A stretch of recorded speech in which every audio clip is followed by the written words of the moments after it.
Hello दोस्तों, welcome two point study. दोस्तों आज हम यहाँ पर क्वेश्चन नंबर 7 से स्टार्ट करने वाले हैं। जो हमारा महाकुंभ की सीरीज चल रही है उसमें हमने 6 क्वेश्चन पिछली क्लास में हमने क्या है 6 क्वेश्चन तक कर लिए थे। अब हमारा 7वां क्वेश्चन क्या है उस पर चलेंगे। दोस्तों अगर आप हमारे चैनल पर नए हो तो प्लीज चैनल को सब्सक्राइब कर देना और वीडियो अच्छी लगे तो लाइक कर देना और ज़्यादा ज़्यादा शेयर कर देना। देखो क्वेश्चन क्या दिया हुआ है, एक संख्या में 22.5% की वृद्धि करने पर वह 98 हो जाती है, तदनुसार वह संख्या कितनी है। देखो बहुत इजी क्वेश्चन है, कभी भी घबराना मत ऐसे क्वेश्चन आ जाए तो बहुत इजी तरीके से सोल्व करेंगे। देखो 22.5%, अगर मैं इसकी वैल्यू निकाल लूँ तो इसकी वैल्यू क्या होगी 22.5। देखो इस प्रतिशत का मतलब होता है डिवाइड 100, ठीक है, डिवाइड 100। यहाँ पर ये पॉइंट को हटाएंगे तो नीचे एक जीरो बढ़ जाएगी, ठीक है। अब देखो दोनों 25 से कट जाएंगे, ठीक है, 25 निम्मा 225 और ये कितनी बार जाएगा 25 चौका 100 मतलब 40।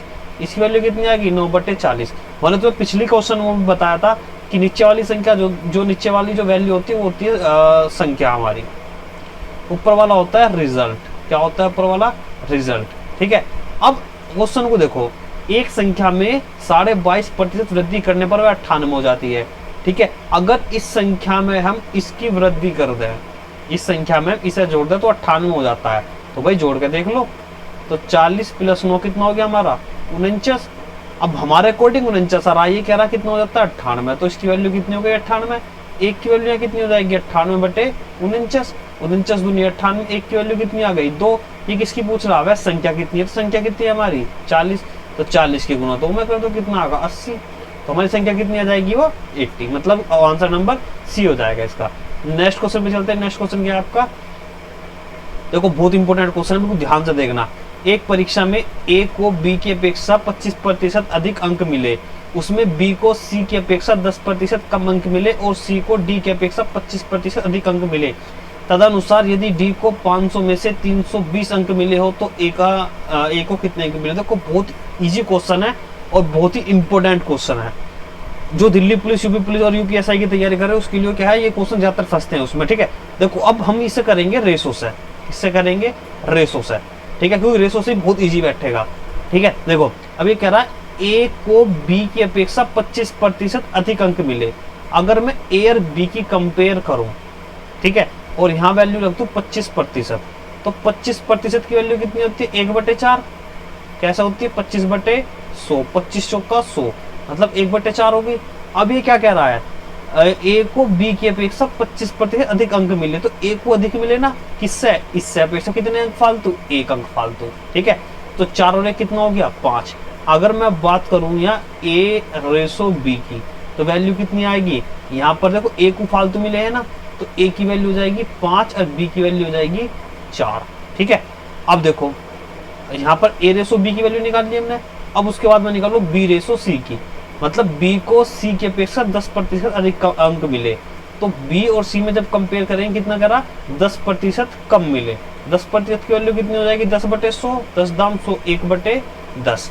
तो बी को क्या मिले सी से कम मिले, तो कितने कम मिले 1 कम मिले, मतलब कितने मिले 9। किसे मिले ये मिले बी को। अगर हम बात करें बी रेशो सी की वैल्यू निकालने की तो कितनी हो जाएगी 9/10, कितनी हो जाएगी 9/10, ठीक है।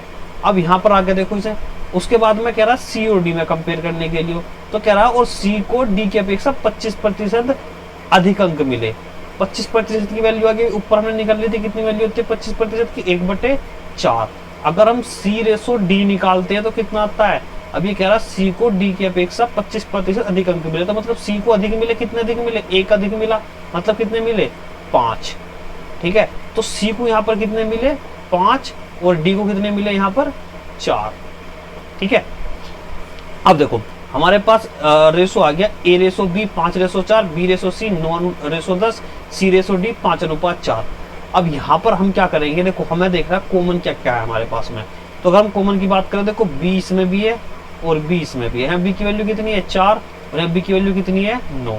अगर मैं पूरे में इसमें मल्टीप्लाई कर दूं 9 की, तो ये कितना हो जाएगा 9 पंजे 45 और 9 चौक 36, ठीक है। और इसमें मल्टीप्लाई करनी पड़ेगी 4 की, 4 9 36 और 4 धाम 40, ठीक है। अब देखो ये और ये सेम रहेगी अभी 5/4। तो यहाँ पर हमने जो वैल्यू निकाल ली है, देखो हमारी जो नई वैल्यू आई है A रेसो B कितनी आएगी, 45:36, ठीक है। और हमारी B रेसो C इसकी वैल्यू कितनी आई है, 36:40, और C रेसो D इसकी वैल्यू कितनी आई है, 5:4। अब देखो यहाँ पर अब दोनों में इन दोनों को कंपेयर करते हैं। इसमें C की वैल्यू कितनी है, 40, इसमें C की वैल्यू कितनी है, 5। अगर मैं इसमें 8 की गुना कर दूं तो 8 पंजे 40 हो जाएगा, तो कर दो मल्टीप्लाई, कितना हो जाएगा, 8 पंजे 40 और 8 चौक 32। तो हमें सिर्फ यही सेम करना होता है कि B इसमें भी है, इसमें भी है, C इसमें भी है, इसमें भी है, तो उनकी वैल्यू सेम होनी चाहिए। B की वैल्यू यहाँ पर कितनी, 36, B की वैल्यू यहाँ पर कितनी, 36, बिल्कुल सही है हमारा। C की वैल्यू कितनी है हमारी, 40, यहाँ C की वैल्यू कितनी है, 40, तो ये चीज हमारी सही है। तो हमारा A ratio B ratio C ratio D कितना आ जाएगा, 45:36:40:32, ये आ गया। उसके बाद में क्या है, D को 500 में से 320 अंक मिले, उसने कह दिया D को 320 मिले। अगर मैं D की वैल्यू देखूं तो कितनी है, 32। अगर मैं 32 की वैल्यू कितनी रख देता हूँ, 320, एक की वैल्यू कितनी आ जाएगी, 10। वो बोल रहा है A को कितने मिले, तो A को कितने मिले, यहाँ पर A की वैल्यू कितनी है, यहाँ पर 45, तो 45 की वैल्यू कितनी हो जाएगी, 10 गुना 45 मतलब 450, कितनी आ गई वैल्यू, 450, मतलब आंसर हो जाएगा हमारा बी।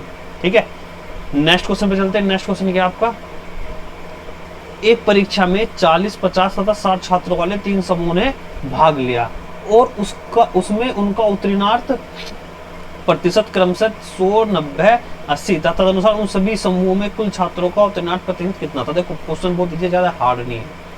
ठीक है, अगर मैं बात करूं, देखो एक ये थे समूह, 40 विद्यार्थी थे एक समूह में थे 50 विद्यार्थी, एक समूह में थे 60 विद्यार्थी। अब इसमें 40 में से तो 40 के 40 पास हो गए, ठीक है, क्योंकि 100% बता रहा। इसमें 90% पास हुए, तो 40 का 90% कितना हो जाएगा, 9 पंजे 45। ठीक है, उसके बाद में अगर मैं बात करूं, इसका 80% कितना हो जाएगा, 8 सिंह 48। ठीक है, तो मतलब कहने का ये है कि पहले में तो हुए 40 बच्चे पास, दूसरे में 45, तीसरे में 48। ठीक है, अब ये क्या, तदनुसार उन सभी समूहों के कुल छात्रों का उत्तीर्णार्थ कितना, मतलब टोटल पूछ रहा है। टोटल अगर हम देखो, यहाँ इसने अलग अलग निकाल रखा। ठीक है, 40 वाले का 100 निकाल रखा है, 50 वाले का 90 और 60 वाले का 80। अगर वो टोटल स्टूडेंट की बात कर रहा है, फिर अगर हम बात करें टोटल स्टूडेंट कितने हैं हमारे, तो 40 प्लस 50 और प्लस 60, 60 और 40 100, मतलब कितना हो गया, 150। ठीक है, टोटल कितने, 150। अब देखो अगर मैं बात करूं हमारे टोटल बच्चे कुल कितने पास हुए, तो 40 इसमें से पास हुए, 45 इसमें से, 48 इसमें से, तो टोटल अगर हम जोड़ेंगे कितना हो जाएगा, जो देखो पास वाले स्टूडेंट है, अगर हम उन्हें जोड़ेंगे कितना हो जाएगा, ये हो जाएगा 8 5 13 और 4 और 4 8, 4 3 12 और 1 13, मतलब 133। कितना हो जाएगा, 133 टोटल पास हो गए। ठीक है, इतना ही होगा ना, 8 5 13, 4 4 4 3 12 और 1 13, 133 टोटल पास हुए। अब अगर हम टोटल परसेंटेज निकालना है उत्तीर्णार्थ का, टोटल परसेंटेज, तो टोटल परसेंटेज तरीके से निकालते हैं, ये हो गए टोटल स्टूडेंट, उसमें से जो पास का है वो कितने पास, टोटल 133 और गुना कर देंगे 100, ये हो जाएगा प्रतिशत निकालना।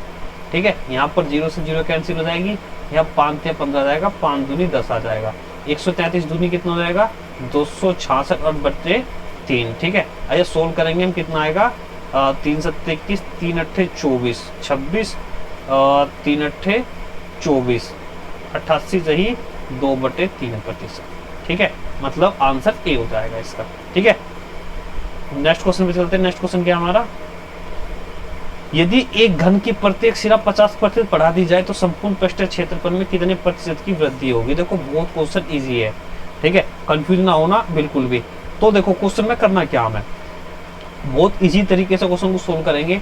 यहाँ पर देखो ये कह रहा, किसी घन की प्रत्येक भुजा में 50% बढ़ा दिया जाए तो उसके पृष्ठीय क्षेत्रफल में कितने प्रतिशत वृद्धि होगी। देखो जहां भी क्षेत्रफल की बात होती है वहां 2 चीज की बात होती है, ठीक है, और मल्टीप्लाई होती है 2 चीज, क्योंकि अगर हम एरिया निकालते हैं, तो अगर हम एरिया निकालते हैं, अगर चीज सेंटीमीटर में तो सेंटीमीटर स्क्वायर आएगा, ठीक है, मीटर है तो मीटर का स्क्वायर आएगा। ठीक है, तो यहाँ पर वो इस चीज का मैं ध्यान रखना है। अगर यहाँ पर आयतन पूछता तो यहाँ कंडीशन हो जाती है 3 की, ठीक है, सेंटीमीटर क्यूब हो जाता, मीटर क्यूब हो जाता। यहाँ पर क्षेत्रफल की बात की है सेंटीमीटर की पावर 2 मतलब मीटर इंटू मीटर, मतलब यहाँ दो चीज की बात की गई है हमारे से, ठीक है। मतलब एक वैल्यू कुछ और है, एक वैल्यू कुछ और है। तो यहाँ पर मीटर की बात करें तो वहाँ सिर्फ क्या, तुम्हें सिर्फ एक फॉर्मूला लगाना है जहाँ भी वृद्धि हो रही है, ठीक है। यहाँ होता है प्लस माइनस ए प्लस माइनस बी और प्लस माइनस ए इंटू बी अपॉन 100, ये इसका फॉर्मूला होता है, ठीक है। अगर आंसर आपका माइनस में आ रहा है तो उसमें क्या होती है, कमी होती है। अगर आंसर प्लस में आ रहा तो उसमें होती है वृद्धि हमारी, ठीक है। अब देखो यहाँ पर अब कह रहा 50% की 50% बढ़ा दिया गया, ठीक है। प्रत्येक सिरा अगर 50% बढ़ा दिया गया, देखो यहाँ पर हम प्लस लेंगे 50 प्लस 50, ए की वैल्यू 50 बी की वैल्यू 50, मतलब दो वैल्यू है इसमें, ठीक है। तो दो वैल्यू में एक प्रत्येक सिरा कह रहा ना, उसने अलग अलग नहीं कहा कि एक 50% बढ़ाया एक 20% बढ़ाया, उसने कहा प्रत्येक सिरा, मतलब दो सिरे हैं, दो सिरों को पकड़ कर चले, उसमें से एक को 50% बढ़ाया दूसरे को 50% बढ़ाया, तो 50 प्लस 50 और प्लस 50 गुना 50/100।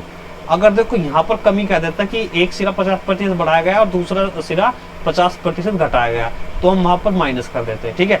तो क्वेश्चन हो गया वेरी इजी, 50 और 50 100 हो गया हमारा, ठीक है। 1 2 ये 2 जीरो कट गई, ठीक है। प्लस 5 पंजे 25, कितना हो गया 100 और 25 125%।